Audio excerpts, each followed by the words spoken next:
Hi everyone, welcome back to Kiran studies. So మనకు technician grade 1 grade 3కి సంబంధించి notification అయితే రిలీజ్ కావడం జరిగిందనమాట. సో మనకు లాస్ట్ మంత్ నుంచి జూన్ నుంచి ఈ మంత్ 28 వరకు అయితే మీకు అప్లికేషన్ అయితే కంప్లీట్ కావడం జరుగుతుంది. అయితే ఇక్కడ కొన్ని చేంజెస్ అయితే రావడం జరిగిందనమాట. ఏంటంటే మనకు ఇంతకుముందు ఏంటంటే ఫోటో అనేది ప్రీ ఎగ్జిస్టెన్స్ ఉన్నది, మనము సర్టెన్ సైజ్ పెట్టి అప్లోడ్ చేస్తే యాక్సెప్ట్ అయ్యేది. ఇప్పుడు అలా లేదు. సో లైవ్ లో ఫోటో అనేది యాక్సెప్ట్ చేయాలి. అదేవిధంగా ఇంటి దగ్గర ఓబీసీ వాళ్ళకి చాలా మంది డౌట్ అయితే ఉండడం జరిగిందనమాట. సో ఈ వీడియోలో మీకు కంప్లీట్ గా అప్లికేషన్ ప్రాసెస్ ఎలా చేయాలి, దాంతో పాటుగా క్వాలిఫికేషన్స్ ఏంటి, చాలా మంది కన్ఫ్యూజన్ అవుతున్నారు. లాస్ట్ టైం కూడా చెప్పడం జరిగింది. అండ్ ఏజ్ కూడా మోస్ట్ ఇంపార్టెంట్. అవన్నీ కూడా మీకు అప్లికేషన్ ప్రాసెస్ ఎలా చేయాలి, కొత్త చేంజెస్ ఏంటిది, అన్ని కంప్లీట్ డీటెయిల్స్ తో పాటు మీరు టెక్నీషియన్ గ్రేడ్ 1 కానీ గ్రేడ్ 3 కానీ అప్లై చేసుకోవాలంటే ఏజ్ ఎంత ఉండాలి, క్వాలిఫికేషన్స్ ఏంటి అనేది మనము ఈ వీడియోలో మీకు డీటెయిల్ గా చెప్పడం జరుగుతుంది అనమాట. రైట్, మనము ఇక్కడ కనుక చూసినట్లయితే first application date most important మనకి. సో మనకు ఓపెనింగ్ డేట్ వచ్చేసరికల్లా జూన్ 28, క్లోజ్ వచ్చేసరికల్లా జూలై 20. అంటే ఈ నెల 28 తోటి మీ అప్లికేషన్స్ అనేది క్లోజ్ కాబోతుంది అనమాట. ఓకేనా? Right. Next age is the most important. మనం దేనికి ప్రిపేర్ అవ్వాలనుకున్నా సరే ఫస్ట్ ఏజ్ పారామీటర్స్ అనేది చాలా చాలా ఇంపార్టెంట్ అండి. ఓకేనా? సో మీకు ఏదైతే మనకు నోటిఫికేషన్ కింద మనం మెన్షన్ చేసామో టెక్నీషియన్ గ్రేడ్ 1 కి 18 నుంచి 33 సంవత్సరాలు. ఈ 18 నుంచి 33 సంవత్సరాలు ఎవరికంటే అన్రిజర్వ్డ్ అనమాట. ఓపెన్ కేటగిరీ, ఓసీ అంటాం కదా, ఓపెన్ కేటగిరీ వాళ్ళకి 18 నుంచి 33 సంవత్సరాలు. రిమైనింగ్ వాళ్ళకి ఏంటి సార్ అంటే ఎస్సీ ఎస్టీ వాళ్ళకేమో +5 ఇయర్స్ యాడ్ చేసుకోండి. ఇక్కడ టెక్నీషియన్ గ్రేడ్ 1 కి అప్లై చేసే వాళ్ళు ఎస్సీ ఎస్టీ వాళ్ళు 33 + 5 38 ఇయర్స్. ఓబీసీ వాళ్ళు అంటే బీసీ కేటగిరీ ఉంటారు కదా, బీసీఏ కానీ ఏబిసిడి అని చెప్పేసి మన స్టేట్ లా వాళ్ళు +3 ఇయర్స్ అంటే 33 సంవత్సరాలు ఉన్న వాళ్ళు అప్లై చేసుకోవచ్చు. నెక్స్ట్ టెక్నీషియన్ గ్రేడ్ 3కి వచ్చేసరికల్లా జనరల్ గా 18 నుంచి 30 సంవత్సరాలు అన్రిజర్వ్డ్. ఎస్సీ ఎస్టీ వాళ్ళకి +5 ఇయర్స్ 35 ఇయర్స్. ఓబీసీ వాళ్ళకి +3 ఇయర్స్ 33 ఇయర్స్. ఓకేనా? ఇది అనమాట. మళ్ళీ ఈ ఓబీ అంటే రిమైనింగ్ మనకు ఎక్స్ సర్వీస్ మెన్ కానీ వాళ్ళకి 3 ఇయర్స్ ఉంటుంది. Ex service men unreserved EWS కి అయితేంది. అదేవిధంగా ex service men OBC non cream layer ఉంటుంది. సో పీడబ్ల్యూడి క్యాండిడేట్స్ వాళ్ళకు 10 ఇయర్స్ వరకు ఉంటుంది అనమాట. Unreserved EWS. OBC non cream layer 13 years. PWD ST ST వాళ్ళకి 15 ఇయర్స్ అనమాట. ఓకేనా? ఇది మన ఏజ్ కి సంబంధించింది. ఓకేనా? ఫస్ట్ మనం అప్లై చేయాలంటే మన ఏజ్ సెట్ కావాలి. ఏజ్ తర్వాత నెక్స్ట్ మోస్ట్ ఇంపార్టెంట్ క్వాలిఫికేషన్స్ అనమాట. ఎందుకంటే మనం అప్లై చేయాలంటే అసలు ఫస్ట్ మనం దానికి సూటబుల్ అవుతామా కాదా అనేది మనకు తెలియాలన్నమాట. మనము సెట్ కానప్పుడు మనం అప్లై చేయలేం కదా. చాలా మంది ఏంటంటే తెలుసుకోరన్నమాట.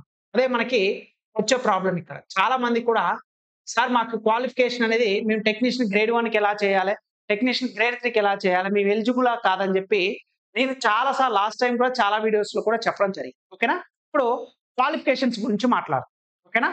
ఇక్కడ మీకు క్లియర్ గా కనిపిస్తుంది కదండి. Right, okay. ఓకేనా? టెక్నీషియన్ గ్రేడ్ 1కి వచ్చేసరికల్లా చాలా మంది అడుగుతున్నారండి. సో మీకు టెక్నీషియన్ గ్రేడ్ 1 సిగ్నల్ వచ్చేసరికల్లా మీకు bachelor of science in physics లో కానీ, ఎలక్ట్రానిక్స్ లో కానీ, కంప్యూటర్ సైన్స్ లో కానీ, ఇన్ఫర్మేషన్ టెక్నాలజీ ఐటీలో కానీ, instrumentation from a recognised university or BSc in a combination of any substream. మీరు డిగ్రీ చేశారండి, బిఎస్సి ఫిజిక్స్ చేశారనుకోండి ఎలిజిబుల్, బిఎస్సి ఎలక్ట్రానిక్స్ చేశారనుకోండి ఎలిజిబుల్, బిఎస్సి కంప్యూటర్ సైన్స్ చేశారనుకోండి ఎలిజిబుల్, బిఎస్సి ఐటీ చేశారనుకోండి ఎలిజిబుల్, బిఎస్సి ఇన్స్ట్రుమెంటేషన్ చేశారనుకోండి eligible. ఇదే BSc in a combination of any substream of basic streams of physics, electronics, computer science, information technology, instrumentation from a recognized university. లేదు sir నేను BSc చేయలేదు, BTech చేయలేదు, ఇక్కడ ఇచ్చిన qualifications ప్రకారం బీటెక్ ఈసీ వాళ్ళు కూడా అప్లై చేసుకోవచ్చు, బీటెక్ సిఎస్సి వాళ్ళు కూడా అప్లై చేసుకోవచ్చు. ఇక్కడ computer science CSC, electronics EC, CSC IT, instrumentation. So ఇక్కడ నెక్స్ట్ డిప్లొమాలు ఎలిజిబుల్ కాదంటే డిప్లొమాలు కూడా eligible. years diploma in engineering in the above basic streams are in the combination of any of the above basic streams. Degree in engineering in the above basic streams are in a combination of any of the above basic streams కూడా eligible. అంటే BTech చేసిన ఎలిజిబులే, degree చేసిన ఎలిజిబులే, diploma చేసిన eligible. ఎవరు eligible sir అంటే డిప్లొమాల CSC చేసిన వాళ్ళు eligible, డిప్లొమాల CSC చేసిన వాళ్ళు ఎలిజిబుల్. చూడండి ఇగో మీరు అదే బిఎస్సిలా డిగ్రీలా ఎలక్ట్రానిక్స్ చేసిన వాళ్ళు ఎలిజిబుల్, కంప్యూటర్ సైన్స్ చేసిన వాళ్ళు ఎలిజిబుల్, ఐటీ చేసిన వాళ్ళు ఎలిజిబుల్. మళ్ళీ క్వశ్చన్స్ ఇదే అడగొద్దండి. మీరు అప్లై చేసుకునేటప్పుడే చాలా క్లారిటీగా వీటి కనుక మీరు ఎలిజిబుల్ ఉంటే బీటెక్ సిఎస్సి వాళ్ళు ఎలిజిబుల్, బిఎస్సి ఈసీ వాళ్ళు కూడా ఎలిజిబుల్, బిఎస్సి ఐటీ ఇన్స్ట్రుమెంటేషన్ కానీ, సో వీళ్ళు కూడా ఎలిజిబుల్ అనమాట. ఇది టెక్నీషియన్ గ్రేడ్ 1. ఇక టెక్నీషియన్ గ్రేడ్ 3కి వచ్చేసరికల్లా మీరు ఇంటర్ ఇంటర్ గనక ఇంటర్ గనక ఎంపీసీ చేస్తే మీరు ఇంటర్ ఎంపీసీ చేస్తే మీరు సిగ్నల్ పోస్టులకు ఎలిజిబుల్ అనమాట. సిగ్నల్ అండ్ టెలికాం పోస్టులకి ఇంటర్ ఎంపీసీ వాళ్ళు టెక్నీషియన్ గ్రేడ్ 3కి ఎలిజిబుల్. టెక్నీషియన్ గ్రేడ్ 3కి ఎలిజిబుల్. ఓకేనండి. మీరు ఐటీఐలో ఏ స్ట్రీమ్ చేసినా సరే మీరు ఎలిజిబులే ఉంటుందండి మోస్ట్లీ. ఓకేనా. స్ట్రీమ్స్ కానీ మీరు కోర్సు కంప్లీటెడ్ యాక్ట్ అప్రెంటిస్‌షిప్ చేసినా ఎలిజిబులే. అదే ఇక్కడ మనకి. ఓకేనా. సో టెక్నీషియన్ గ్రేడ్ 3కి వచ్చేసరికల్లా మీరు టెక్నీషియన్ గ్రేడ్ 3కి వచ్చేసరికల్లా బ్రిడ్జ్ కానివ్వండి. ఓకేనా. టెక్నీషియన్ గ్రేడ్ 3 గ్యారేజ్ గాని, ఎలక్ట్రికల్ గాని, ఇక్కడ చూడండి SSC, NCVT in trade of fitter గాని, కార్పెంటర్ గాని, వెల్డర్ గాని, ప్లంబర్ గాని, పైప్ ఫిట్టర్ గాని, వైర్మెన్ గాని, ఎలక్ట్రానిక్స్ మిషన్ గాని మాక్సిమం మీరు ఐటీఐ కనుక చేసినట్లయితే మీరు ఎలిజిబుల్ అండి. ఇది క్వాలిఫికేషన్ సంబంధించి. అయితే నెక్స్ట్ మనకి మోస్ట్ ఇంపార్టెంట్ అప్లికేషన్ ప్రాసెస్ ఏమేమి చేంజెస్ వచ్చినాయో చూద్దాం. So before going to that, మీరు ఎవరైతే సిన్సియర్‌గా సార్ రైల్వే జాబే టార్గెట్, రైల్వే జాబే టార్గెట్ అని ఎవరైతే ప్రిపేర్ అవ్వాలనుకుంటున్నారో టెక్నీషియన్ గ్రేడ్ 1 గాని, గ్రేడ్ 3 గాని మీరు ప్లే స్టోర్‌కి వెళ్లి కిరణ్ స్టడీస్ అనే యాప్ డౌన్లోడ్ చేసుకుంటే మీకు టెక్నీషియన్ గ్రేడ్ 3 ఆఫర్ కింద జస్ట్ 50 స్టూడెంట్స్ వరకు మీకు 499కే 1 ఇయర్ వ్యాలిడిటీ తోటి కోర్స్ అయితే తెలుగు మీడియం, ఇంగ్లీష్ మీడియం ఇవ్వడం జరుగుతుంది. సో గత నోటిఫికేషన్, లాస్ట్ ఇయర్ నోటిఫికేషన్‌లో మన కిరణ్ స్టడీస్ నుంచి కూడా చాలా మంది స్టూడెంట్స్ టెక్నీషియన్ గ్రేడ్ 3ని జాబ్ క్రాక్ చేయడం జరిగింది. టెక్నీషియన్ గ్రేడ్ 1 ఒక 5 మెంబర్స్ స్టూడెంట్స్ అయితే క్వాలిఫై కావడం, జాబ్ రావడం జరిగిందన్నమాట. ఓకేనా. ఈసారి లాస్ట్ టైం కంటే ఈసారి మరి కోర్సు డీటెయిల్స్‌లో ఏమున్నాయి సార్ అంటే, మీకు టెక్నీషియన్ గ్రేడ్ 3 గాని, గ్రేడ్ 1 గాని ఏదైనా సరే టెక్నీషియన్ గ్రేడ్ 3 ఎక్స్‌క్లూజివ్‌గా మనం మాట్లాడుకోవాలనుకుంటే అన్ని సబ్జెక్ట్స్ కూడా కవర్ అవ్వడం జరుగుతుంది. అన్ని అప్డేటెడ్ క్లాసెస్ విత్ పీడీఎఫ్ కూడా ప్రొవైడ్ చేయడం జరుగుతుంది. ఎన్‌సీఈఆర్‌టీ డిజిటల్ క్లాసెస్ మీకు ఫ్రీగా ఈ ఇయర్ 2025 ఫ్రీగా మీకు 2025లో digital classes Telugu medium, English medium NCERT క్లాసెస్‌తో పాటు previous year questions and Telugu medium, English medium NCERT PDF కూడా ఫ్రీగా ఇవ్వడం జరుగుతుంది. ఇది ఓన్లీ టెక్నీషియన్ గ్రేడ్ 3 వాళ్ళకు లిమిటెడ్ ఫస్ట్ 50 స్టూడెంట్స్‌కి మాత్రమే ఇవ్వడం జరుగుతుంది. ఎందుకంటే మీకు సైన్స్‌లా టెక్నీషియన్ గ్రేడ్ 3 ఓన్లీ జనరల్ సైన్సే మీకు 40 మార్కులు ఉండడం జరుగుతుంది. జనరల్ సైన్స్ 40 మార్క్స్, 40 మార్కులు. ఈ 40 మార్కులు మీ టార్గెట్ మినిమంలో మినిమము 30 నుంచి 35 ప్లస్ రావాలంటే ఔట్ ఆఫ్ 40 ఖచ్చితంగా మన కిరణ్ స్టడీస్ యాప్‌ని మేము ఏదైతే చెప్తున్నామో classes, previous year questions, PDF files వీటితో పాటు మార్క్ టెస్ట్‌లు సెపరేట్ అమౌంట్ ఉంటది. అవి గనక రాస్తే 100% మీకు జాబ్ వస్తదన్నమాట. అంటే జస్ట్ మనం కాన్సెప్ట్ నేర్చుకోవాలి. అందుకోసమే మీకు జనరల్ సైన్స్ అనేది అప్డేటెడ్ క్లాసెస్ కూడా ఈ కోర్స్ తీసుకున్న వాళ్ళకు ఫ్రీగా ఇవ్వడం జరుగుతుంది. ఫ్రీగా ఎన్‌సీఈఆర్‌టీ డిజిటల్ క్లాసెస్. సో ఒక్కొక్కరు ఒక్కొక్క సబ్జెక్ట్ చెప్పడం జరిగింది. నేను ఫిజిక్స్ డీల్ చేస్తాను. సో మిగతా సారు బయాలజీ, మిగతా వాళ్ళు chemistry. Almost 10 years plus teaching experience competitive field ఉన్న వాళ్ళతోటి చెప్పించడం జరిగింది.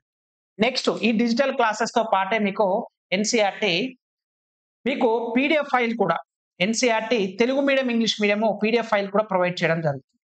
దీంతో పాటుగా మీకు ఫ్రీగా ప్రీవియస్ ఇయర్ క్వెషన్స్ ఏవైతే జనరల్ సైన్స్ అన్ని రైల్వే ఎగ్జామ్స్ ఇప్పటివరకు జరిగిన అన్ని కూడా తెలుగు మీడియం, ఇంగ్లీష్ మీడియం ఫ్రీగా పీడీఎఫ్ ఫైల్ ఇవ్వడం జరుగుతుంది. ఈ మూడు కూడా డిజిటల్ క్లాసెస్ ఎన్‌సీఈఆర్‌టీ డిజిటల్ క్లాసెస్‌తో పాటు లాస్ట్ ఇయర్ వీడియోస్ కూడా మీకు ఫ్రీగా ఇవ్వడం జరుగుతుంది.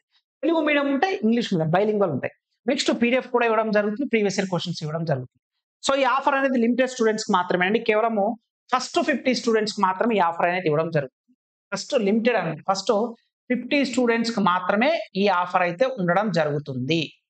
మీరు ఎవరైతే ఇంట్రెస్ట్ ఉన్నారో ప్లే స్టోర్‌కి వెళ్లి కిరణ్ స్టడీస్ అనే యాప్ డౌన్లోడ్ చేసుకొని వెంటనే ఈ ఆఫర్‌ని మీరు ఉపయోగించుకొని లాస్ట్ టైం అయితే మన కిరణ్ స్టడీస్ యాప్‌లో చాలా మంది జాబ్ క్రాక్ చేశారు కదా! ఈసారి కూడా మనం లాస్ట్ టైం కంటే ఈసారి బెటర్‌గా రిజల్ట్స్ రావాలనే ఉద్దేశంతోటి ఎక్స్‌క్లూజివ్‌గా మీకు సైన్స్ 40 మార్క్స్ ఉంటాయని చెప్పి digital classes, previous year questions, PDF files మీ ముందుకు తీసుకురావడం జరుగుతుంది.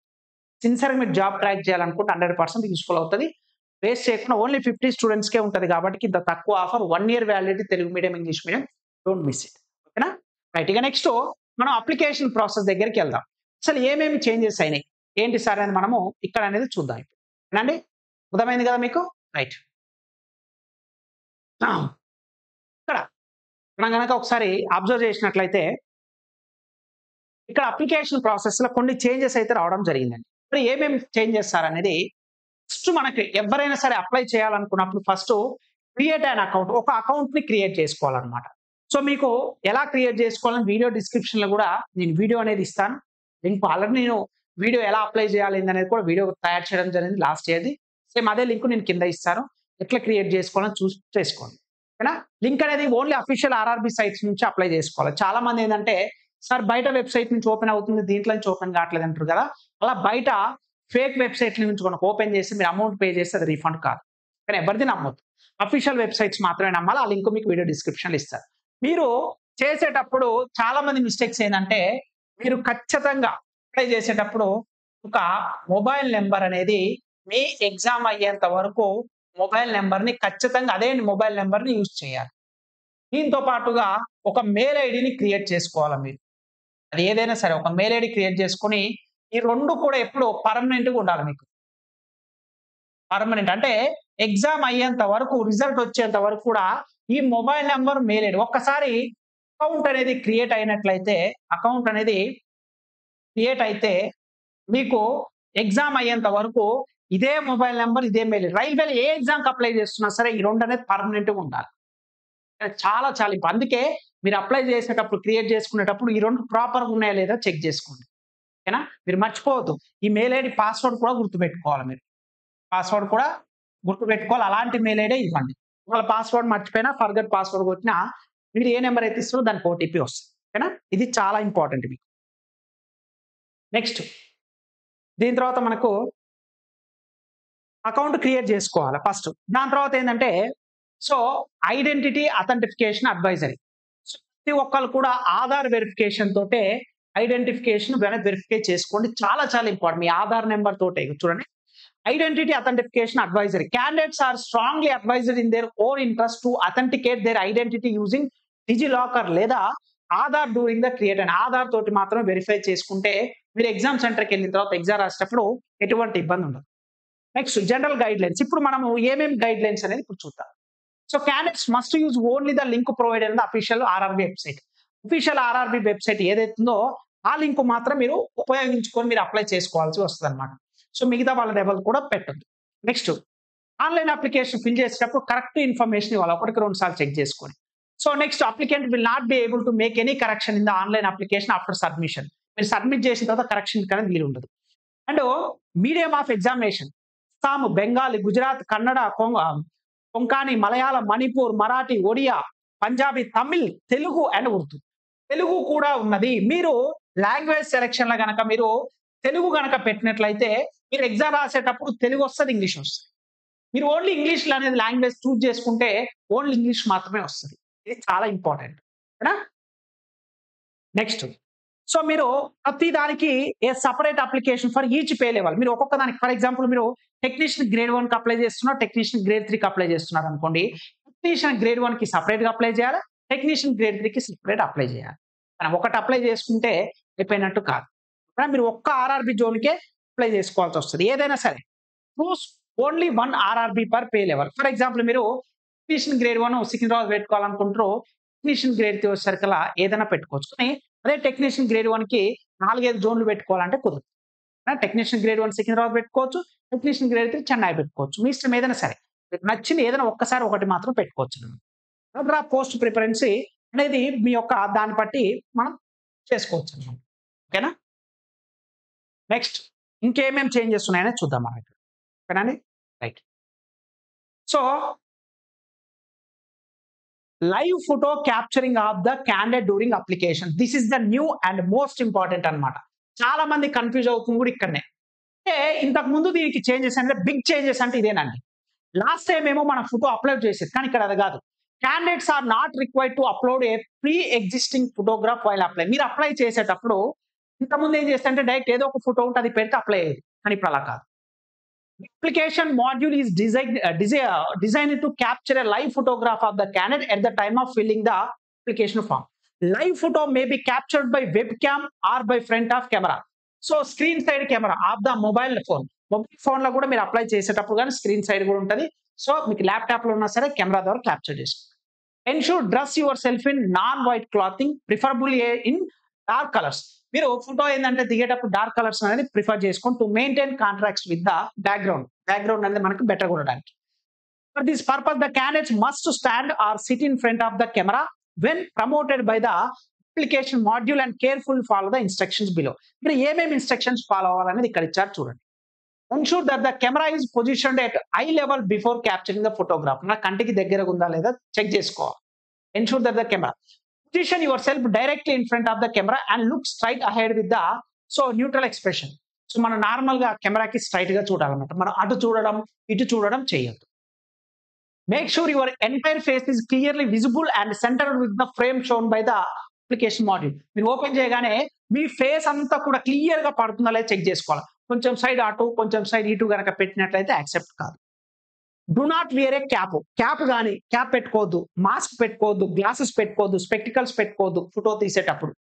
Next candidates may preview their captured photo and retake if they are not satisfied with the image until their application is submitted. For example మీరు clear గా రాలేదనుకోండి, మళ్ళీ retake ఎన్ని టేక్లన్నా తీసుకోవచ్చు. అంతేగాని మీరు ప్రాపర్ గా రాకుండా గనక ఫోటో అనేది క్యాప్చర్ చేసుకొని సబ్మిట్ కొడితే గనక ఇబ్బంది అవుతుంది.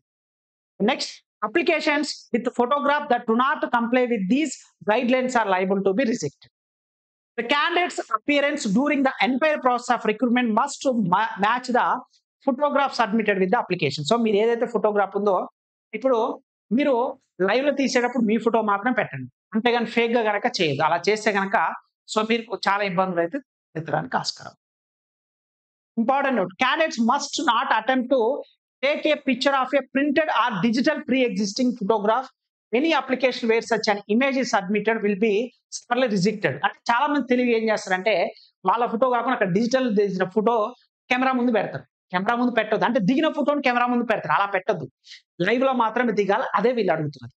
Next, mandatory scanner documents. మరి ఏమేమి డాక్యుమెంట్స్ ఖచ్చితంగా మీరు సబ్మిట్ చేయాలి, ఇక్కడనే మనకు వచ్చేది అన్నమాట. ఓకేనా? The following need to be uploaded. Candidate signature in JPG format as per the specifications. మీకు మీ సిగ్నేచర్ అనేది JPG ఫార్మాట్ లో ఉండాలి. SC/ST certificate for candidates requesting free train travel pass వచ్చేసరికి PDF ఫార్మాట్ లో మీరు చేయాలన్నమాట. క్యాండిడేట్ సిగ్నేచర్ వచ్చేసరికల్లా మరి ఎలా చేయాలి సార్ అంటే ఇక్కడ గైడ్ లైన్స్ ఇచ్చారు చూడండి. సిగ్నేచర్ వచ్చేసరికల్లా must be written by the candidates only, వాళ్ళు మాత్రమే రాయాలి. యూజ్ బ్లాక్ ఇంక్ పెన్, అంటే వైట్ పేపర్ లో బ్లాక్ ఇంక్ పెన్ తోటే మీరు సిగ్నేచర్ చేయాలి. ఇది కూడా signature must be running letter, అంటే కర్సీ కానీ జాయింట్ లెటర్స్ కానీ ఉండాలి, క్యాపిటల్ లెటర్స్ లో కానీ రాయద్దు సిగ్నేచర్, క్లియర్ గా ఉండాలి. నెక్స్ట్, స్పెసిఫికేషన్ ఫర్ సిగ్నేచర్ వచ్చేసరికల్లా మీకు JPG ఫార్మ్ 30 KB నుంచి 49 KB మాత్రమే ఉండాలి. ఇమేజ్ డైమెన్షన్స్ వచ్చేసరికల్లా 140 నుంచి 60 వరకు ఉండాలి. Scanned signature. ఓకేనా? గ్రౌండ్స్ ఫర్ రిజెక్షన్ ఆఫ్, అంటే మిమ్మల్ని రిజెక్ట్ అవ్వడానికి గల కారణాలు ఏంటంటే use of a non white background, use of a non black ink for the signature written in block లాగా క్యాపిటల్ లెటర్స్ రాస్తారు, రిజెక్ట్ అవుతుంది. పూర్ రిజల్యూషన్, సిగ్నేచర్ అనేది క్లియర్ గా లేకపోయినా, incomplete or partial visible signature ఉన్నా, uploading and image other than the signature పెట్టినా, no signature blank ఉన్నా, thumb impression in place of signature చేసినా సరే క్యాండిడేట్స్ అనేది రిజెక్ట్ అవడానికి ఉంటుంది. SC/ST వాళ్ళు ఎవరైతే వాళ్ళ క్యాస్ట్ సర్టిఫికేట్ ఉందో వాళ్ళకి సంబంధించి the document must be in PDF format లో మాత్రమే ఉండాలి. అది కూడా 400 KB లెస్ దాన్ ఉండాలి SC/ST వాళ్ళు. ఓకేనా? ఇది మేజర్ గా మీకు అప్లికేషన్స్ అనమాట, అంటే ఎలా చేయాలి అప్లికేషన్ ప్రాసెస్ కి. ఓకేనండి? అయితే మీరు ఒకసారి గనక చేసేటప్పుడు ఏ మిస్టేక్స్ లేకుండా చూసుకోండి. ఇప్పుడు నేను చెప్పినా కదా, ఈ వీడియోని 1కి 2 సార్లు మీరు అప్లై చేసేటప్పుడు దగ్గర పెట్టుకొని మరి చూడండి. ఓకేనా? అయితే OBC వాళ్ళకి చాలా మందికి ఇలా వస్తుంది అనమాట. సార్ చూడండి, అప్లై చేసేటప్పుడు ఖచ్చితంగా మీరు ఓబీసీకి నాన్ క్రిమిలేయర్ కి తేడా ఏంటంటే the OBC candidates must produce OBC non creamy layer certificates based on the income. The maximum income limit is currently 8 lakhs per annum. Issued on or after 1st April 2025, after the completion of financial year 2024-2025, but not later than the closing date of the online application form for notification 28/7/20. అంటే ఇక్కడ మీకు ఏంటంటే మన స్టేట్లోనేమో BCA, BC అని ఉంటాయి అన్నమాట. దాన్ని central other backward classes అంటారు. మీ ఇన్కమ్ అనేది లెస్ దాన్ 8 lakhs కనుక ఉంటేనే మీకు ఈ నాన్ క్రిమిలేయర్ సర్టిఫికేట్ అనేది ఇస్తారనమాట. నాన్ క్రిమిలేయర్ సర్టిఫికేట్ ఇస్తారు. మీ ఇన్కమ్ కనుక గ్రేటర్ దాన్ 8 lakhs 8 లక్షల కంటే మీ ఇన్కమ్ కనుక ఎక్కువ ఉన్నట్లయితే మీకు ఈ నాన్ క్రీమీ లేయర్ సర్టిఫికేట్ అనేది ఇవ్వరు. మీకు ఈ నాన్ క్రీమీ లేయర్ సర్టిఫికేట్ ఇవ్వకపోతే ప్రాబ్లం ఏంటంటే మీరు డిఫాల్ట్ గా అన్రిజర్వ్డ్ కింద వెళ్తారన్నమాట. అన్రిజర్వ్డ్ కింద అంటే ఓపెన్ కేటగిరీ కిందకి వెళ్తారన్నమాట. ఇందుకోసమే ఇంకొక డౌట్ ఏంటంటే మీరు స్టేట్ లో తీసుకున్న బీసీ సర్టిఫికేట్ అయినా సరే ఆ యొక్క సర్టిఫికేట్ నెంబర్ మీరు ఎంటర్ చేసుకోవచ్చు. State or central. Central format తో తీసుకున్న పర్లేదు, స్టేట్ దైనా పర్లేదు. దీనికి సంబంధించి ఓబీసీ ఎలా తీసుకోవాలి అనేది వీడియో డిస్క్రిప్షన్ లో డీటెయిల్ గా లింక్ ఇస్తాను, కంచి చూడండి. లేదంటే వన్ వర్డ్ లో చెప్తున్నాను, స్టేట్ లో ఉన్న బీసీ సర్టిఫికేట్ అయినా అక్కడ నెంబర్ వేసినా సరిపోతుంది. మీరు క్రిమి లేయరా నాన్ క్రిమి లేయరా అని అడుగుతుంది. అడిగినప్పుడు మీ ఇన్కమ్ కనుక 8 లక్షల కంటే లోపు ఉంటే ఖచ్చితంగా నాన్ క్రిమి లేయర్ అని పెట్టండి. ఇంకొక మోస్ట్ ఇంపార్టెంట్, ఇక్కడ మీరు ఎప్పుడైనా సరే తీసుకుంటే ఫైనాన్షియల్ ఇయర్ ఎప్పుడైనా సరే మనకు 1st ఏప్రిల్ చూడండి, ఫస్ట్ ఏప్రిల్ 2025 నుంచి మీకు నెక్స్ట్ 31st మార్చి 2026 వరకు ఉండాలి. అంటే ఇప్పుడు నోటిఫికేషన్ మీకు జూన్ లో వచ్చింది కాబట్టి నా సజెషన్ ఏంటంటే మీరు క్లాస్ సర్టిఫికేట్ అంటే ఎట్లాగే సో నాన్ క్రీమీ లేయర్ ఏదైతే నో అబ్జెక్ట్ ఏదైతే మనకు creamy layer non creamy layer so ఈ నాన్ క్రీమీ లేయర్ బీసీ వాళ్ళు మీరు ఎవరైనా సరే ఉన్నట్లయితే ఈ డేట్ లోపు మాత్రమే తీసుకోండి. అంటే ఈ ఫైనాన్షియల్ ఇప్పుడు మాత్రమే నోటిఫికేషన్ వచ్చింది కాబట్టి ఇప్పుడు మాత్రమే తీసుకుంటే ఇది వాల్యుబుల్ అవుతుంది. ఓన్లీ ఫర్ ఓబీసీ వాళ్ళకే కాదండి ఇది, అండ్ ఈడబ్ల్యూఎస్ స్టూడెంట్స్ కూడా other so EWS economical weaker section వాళ్ళకు కూడా ఈ ఫైనాన్షియల్ ఉన్నది మాత్రమే తీసుకొని అప్లోడ్ చేయాల్సి వస్తుంది. క్యాస్ట్ సర్టిఫికేట్ అయితే స్టేట్ ఇది పెట్టినా పర్లేదు. ఓకేనా, ఇది కంప్లీట్ గా మీ యొక్క అప్లికేషన్ ఎలా చేయాలి ఏంటి అనేది ఐ హోప్ మీకు క్లియర్ గా అర్థమైందని నేను అనుకుంటున్నానండి. మీకు ఒకవేళ ఏమైనా డౌట్స్ ఉన్నట్లయితే వీడియోని మళ్ళీ 1-2 సార్లు చూడండి. 100% మీకు డీటెయిల్ గా అయితే రావడం జరుగుతుంది అనమాట. ఓకేనా, ఒకవేళ మీకు కోర్సుకు సంబంధించిన డీటెయిల్స్ డౌట్స్ ఉంటే మీరు దీనికి వాట్సాప్ చేయొచ్చండి. 8886336312 అనే నెంబరు. ఇది ఓన్లీ వాట్సాప్ నెంబర్ మాత్రమేనండి కిరణ్ స్టడీస్ ది. ఇది ఓన్లీ సో వాట్సాప్ నెంబర్ మాత్రమే. ఓకేనా, ఇది ఫోన్ చేసినా లిఫ్ట్ చేయరండి. అది కూడా మీకు ఈవినింగ్ 8 PM తర్వాత మీరు మెసేజ్ చేయండి. ఓకేనా, ఈవినింగ్ మీకు ఎప్పుడు డౌట్ ఉన్నా సరే ఎప్పుడైనా చేయొచ్చు. ఆఫ్టర్ 8 PM తర్వాత మీకు రిప్లై అయితే రావడం, ఎందుకంటే నేను ఆఫీస్కి వెళ్ళి వచ్చిన తర్వాత ఫ్రీ టైం ఉన్నప్పుడు మీకు అయితే రిప్లై ఇవ్వడానికి ట్రై చేస్తాను, లేదా మన టీం ఉంటుంది వాళ్ళన్నా రిప్లై ఇస్తాను మీ క్వశ్చన్స్. ఓకేనా, 8886336312 వాట్సాప్ నెంబర్ మాత్రమే. మీరు ఎవరు ఫోన్ చేసినా సరే మీకు కాల్ అనేది లిఫ్ట్ చేయరండి, ఓన్లీ మెసేజ్ మాత్రమే. మీకు ఏ డౌట్ ఉన్నా సరే మెసేజ్ చేయండి వాట్సాప్. ఓకేనా, రైట్. ఎవరైతే కోర్స్ తీసుకోవాలనుకుంటున్నారో మళ్ళీ ఒకసారి చెప్తున్నానండి, సో మీ కంప్లీట్ క్లాసెస్ తో పాటు డిజిటల్ క్లాసెస్ ఇంత తక్కువ అమౌంట్కి మీకు ఎక్కడ అవైలబుల్ ఉండదు. కంటెంట్ చూడండి కూడా, మీరు కంటెంట్ కూడా చూడండి. మీకు సిన్సియర్ గా టెక్నీషియన్ గ్రేడ్ 3 గ్రేడ్ 1 కూడా కోర్స్ ఉంటుందండి. అట్లా ఉంటే అన్ని కోర్సెస్ అవైలబుల్ గా ఉంటాయి. NCERT Telugu and English medium detail గా digital classes, previous year questions, mock ఇవన్నీ కూడా పీడిఎఫ్ క్లాసెస్ తో పాటు ప్రీవియస్ ఇయర్ క్వశ్చన్స్ కూడా ఫ్రీగా ఇవ్వడం జరుగుతుంది. కాబట్టి ఇంత మంచి అవకాశాన్ని Telugu medium students, English medium students utilize చేసుకోండి. 100% సక్సెస్ అవుతారు. ఓకేనా, అందరికి ఆల్ ద వెరీ బెస్ట్ అండి. వీడియోని లైక్ చేయండి. ఇంకా మన ఛానల్ సబ్స్క్రైబ్ చేయకపోతే please do subscribe friends. Thank you so much.